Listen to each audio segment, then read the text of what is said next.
Hari ini kita cuba satu soalan struktur SPM untuk sejarah tingkatan 4 bab 2. Fokus kita ialah peranan penulisan dalam membangkitkan semangat nasionalisme.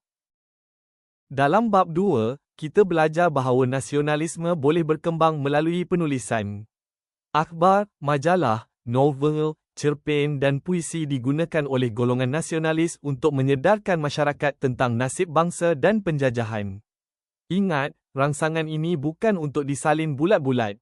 Gunakan sebagai petunjuk untuk bina jawapan. Sekarang, cuba lihat soalan ini. Bahagian A, nyatakan dua bentuk penulisan yang digunakan dalam gerakan nasionalisme. Bahagian B, jelaskan peranan penulisan kreatif dan media cetak dalam menyemarakkan semangat nasionalisme. Bahagian C, pada pendapat anda, bagaimanakah media sosial boleh dimanfaatkan untuk memupuk semangat cinta akan negara pada hari ini? Sebelum tengok jawapan, cuba jawab dulu. Gunakan 3 langkah mudah. Pertama, kenal pasti kata tugas. Kedua, cari isi utama. Ketiga, tambah huraian supaya jawapan lebih lengkap. Untuk video, pause di sini dan cuba tulis jawapan anda. Ini antara kata kunci penting.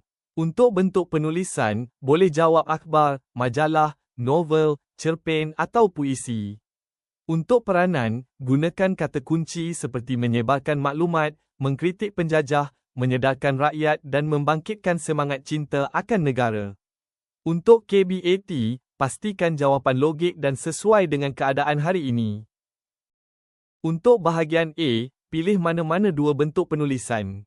Contohnya akhbar dan majalah. Dua isi yang betul boleh mendapat 2 markah. Untuk bahagian B, jawapan perlu ada isi dan huraian. Penulisan kreatif dan media cetak berperanan menyebarkan maklumat kepada masyarakat. Selain itu, penulisan juga digunakan untuk mengkritik penjajahan dan membangkitkan kesedaran cinta akan negara. Untuk soalan KBAT, jawapan tidak semestinya sama dengan skema, tetapi mesti munasabah.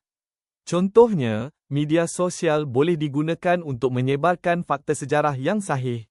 Selain itu, video pendek, kuis dan infografik boleh menarik minat remaja untuk mencintai negara. Media sosial juga boleh digunakan untuk memupuk perpaduan, hormat menghormati dan tanggungjawab sebagai rakyat Malaysia. SPM untuk soalan struktur. Jangan jawab terlalu umum. Pastikan jawapan ikut kata tugas. Kalau soalan minta jelaskan, beri isi dan huraian ringkas. Ingat formula mudah ini, isi, huraian dan kesan.